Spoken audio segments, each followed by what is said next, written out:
Good morning, Belmont Bears. I hope you had a fabulous weekend.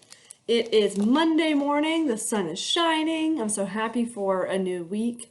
If you don't know, we have entered into phase 2 of digital learning. And what that means is that you'll be seeing some virtual lessons from your teachers on 2 days per week, Tuesdays and Thursdays. And you'll have a chance to engage with all of the 4th grade teachers and ask questions about what you're learning this week in reading and in math. And then we'll be posting, a daily agenda for you, a schedule to follow, just so that you sort of know, what to do throughout your morning digital learning time. So as always, don't hesitate to reach out with questions. If you have anything that you're having trouble with, accessing technology, things like that, Dojo your teacher, let them know, and they'll be happy to give you the username and password, okay? So last week, we left off on chapter 10 in Louisiana's Way Home. Again, I've been forgetting to say this in the beginning of my videos, but I am reading this book with the permission of Scholastic. They have given us permission to do online read-alouds with you guys, just to make sure that you are still learning and still getting to read these awesome books. So we left off on chapter 10, where Louisiana was going to sing, remember, for Miss Lulu and Bernice, right? Because she's trying to earn money so that she and Granny can have another night, good night's sleep tight.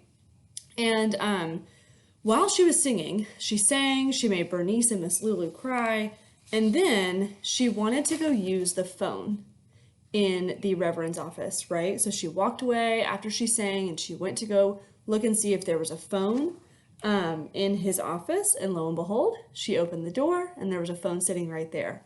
So now she's trying to figure out what she's going to do with it. Okay, as we're starting to read chapter 11, think about what are your predictions? What is she going to do with the phone? What's going to happen once she picks up the phone? Is she going to be able to call Ramie and Beverly like she thought she was going to? What are you thinking? Okay, so just jot as we're going today if you have any ideas that come to mind. You ready to go? Chapter 11. Here we go. In addition to my heart beating fast, my lungs felt very swampy. I bent over and put my hands on my knees and breathed deep. I looked around the office. It was filled with books.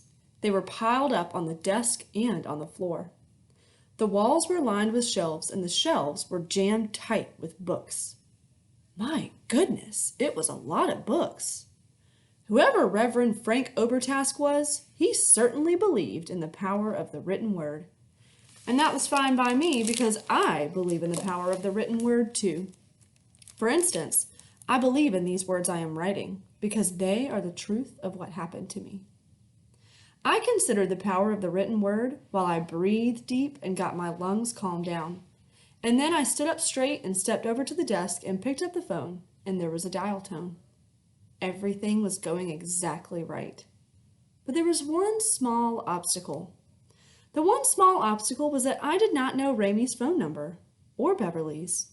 I did not know their numbers because I never called them. Granny did not believe in having a phone in the house. She said it was just one more way for the authorities to keep tabs on us. What do we need a phone for, my darling?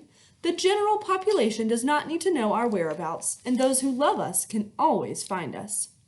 That is what Granny said. But it's not true, is it? Those who love us can't always find us, can they? Or else I would not be writing these words. There are always and forever obstacles placed in our path. But I had a plan to overcome at least one obstacle. I was going to request operator assistance. I picked up the phone and dialed, and a woman came on the line immediately and said, "Directory assistance, what city, please?" "Lister, Florida!" I shouted the words. I felt like I was on an important game show and that I had to answer very quickly and exactly right. Name? Ramie Clark, and there is an E on the end of Clark. There was a long moment of silence. There are 5 listings for Clark. None of them is Ramie. Would you like to try another name? Yes, I shouted. What other name, please? Beverly Topinski. Please spell the last name, said the operator. I spelled it, and then there was a long, sad silence. The operator cleared her throat. She said, "I'm sorry, dear, but there are no Topinskis in Lister, Florida." "Yes, there are," I said. Well, perhaps there are, said the operator, but there are no listings for Topinski's. But they exist. Beverly Topinski and Ramey Clark both exist. What do I do now? Regarding what? Said the operator. Regarding me not knowing who to call, I said. This is directory assistance, said the operator. I know that, I said. I stamped my foot. But I don't know what to do. You should assist me and tell me what to do. Honey, said the operator, it'll all be fine. And then there was a click, and she was gone. I hung up the phone.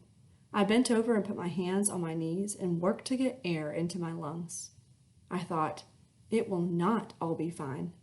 I thought, I am alone in the world, and I will have to find some way to rescue myself. Okay, that's the end of chapter 11. Something just stuck out to me as we were reading that chapter, that the author, Kate DiCamillo, says something that she has said in a previous book. In Tiger Rising, there's something she says about rescuing herself. I don't know if you remember that with Sistine and Rob. And they kind of talk about how you have to rescue yourself because no one's going to rescue you. But anyway, Louisiana is in this situation that she is trying to get a hold of Ramey Clark and of Beverly Topinski so she can reach out to them and let them know where she is. And she probably wants them to come get her, right? But she can't seem to find their phone numbers or any way to get in contact with them, so she's encountered this obstacle. So how do you think she might be feeling right now? Okay, I'm going to kind of let you jot sort of about that today and kind of how Louisiana's feelings are like a roller coaster and they're changing every so often, right? But then they're also sort of staying the same. So how do you feel like Louisiana might be feeling right now? Go ahead and jot about that today, and then we will pick up on chapter 12 tomorrow. We're getting really far through this book, so I'm so excited to see what happens. All right, guys, I can't wait to see your jots on the FlipGrid. Don't forget to share. I'll be posting the link in Class Dojo, and I will see you tomorrow. Bye, Belmont Bears.